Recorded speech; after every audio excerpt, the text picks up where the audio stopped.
22 डिसेंबर रोजी सकाळी 11 वाजेच्या सुमारास कालिका मंदिराच्या मागे असलेल्या वस्तीमध्ये महापालिका आयुक्त आणि उपायुक्त यांच्या आदेशानुसार बेकायदेशीररित्या केलेले बांधकाम पाडण्यात आले। एकूण 5 अनधिकृतपणे बांधलेले पक्के घर या कारवाई दरम्यान पाडण्यात आले। कारवाईची सुरुवात सकाळी 11 वाजता करण्यात आली होती, तर सायंकाळी 5 वाजेपर्यंत सुरू होती।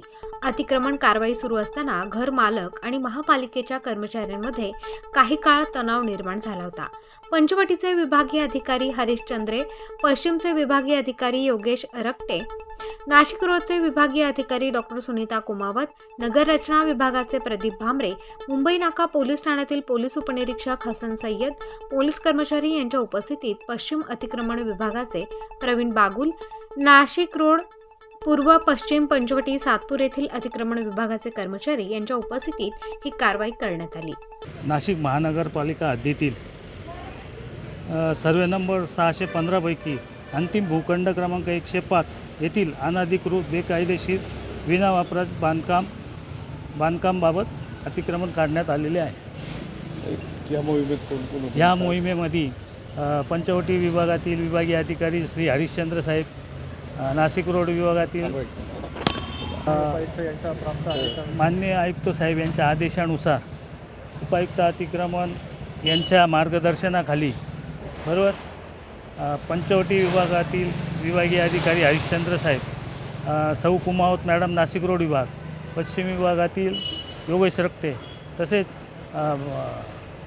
आपले नगर रचना विभागातील भामरे साहेब हे सर्व अधिकारी उपस्थित होते। त्यांच्या उपस्थितीमध्ये सदरची कारवाई पूर्ण केलेली करत आहे।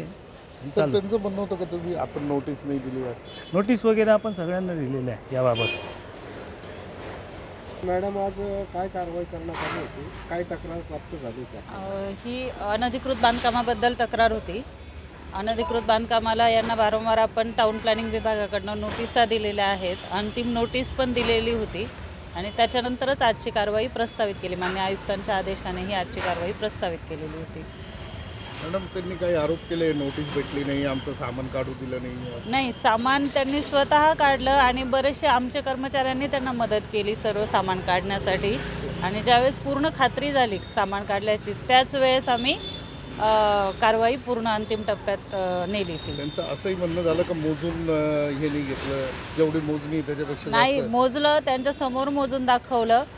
थोडंफार इकडं तिकडं असं ते म्हणतायत, पण जे पूर्ण स्ट्रक्चरलाच नोटीस दिलेली होती आणि जे मोजमाप असतं ते अंदाजे दिलेलं असतं, कारण आतून घर घर आहे तिथे आतून जाऊन मोजमाप करता येत नाही, त्यामुळे थोडंफार इकडं तिकडं होऊ शकतं, पण ते पूर्ण स्ट्रक्चरलाच ती नोटीस दिलेली होती। जेवढं स्ट्रक्चर आहे त्या पूर्ण स्ट्रक्चरला ती नोटीस होती। अनधिकृतच सेवानिवृत्त महानगरपालिका, पूर्ण कायदे वगैरे माहिती आहे मला अतिक्रमणची।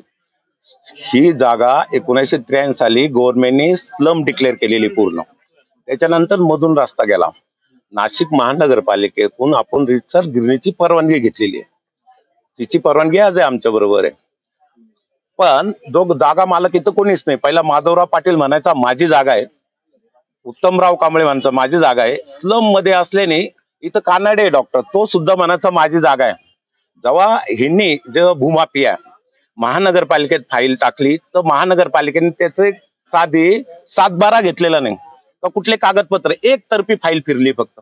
आणि काय आयडिया केली, तुम्ही गिरणीची त्या तिकडे परवानगी घेतली, असं कधी होईल का? परवानगी घेतली दुसरीकडून आमच्या जागात टाकली।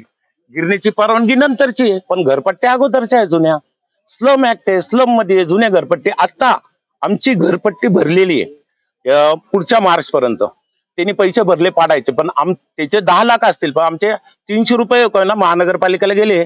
31 मार्च पर्यंत पुढच्या 24 पर्यंत घरपट्टी भरलेल्या आहे, 4 घरपट्ट्या भरलेल्या 4 ठिकाणच्या, तरी हे लोक पाडू राहिले। बरं, पहिल्यांदा मोजमापानुसार घेणार, मोजमाप कमी होतं, आमचं घर ओरिजिनल जुनं वाचत होतं, नंतर यांचे काही फोन आले तर म्हणे पूर्णच पाडायचं। आता मध्ये पूर्ण सामान आहे, सगळं सामान आहे का? आम्हाला भरोसा आहे का ते अतिक्रमण म्हणता गिरणीचं तर गिरणीच पाडतील। मेन अतिक्रमण गिरणीची, फाईल मंजूर गिरणीची आहे।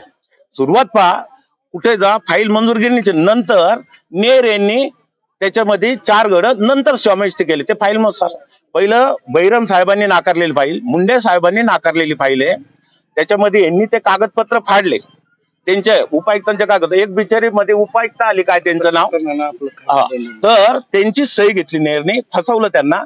आणि हे तर माझ्या मते मोजमापानुसारच जे उरलं ते मोजमापानुसारच पाडायला पाहिजे. यांनी मोजमाप त्यांना दिले, जुनं घर वाचतं तर तेवढंच पाडा, बाकी सामान्यमध्ये बस बंद करायला पाहिजे यांनी. प्रतिनिधी मोहसिन पठाण, स्टार न्यूज, नाशिक.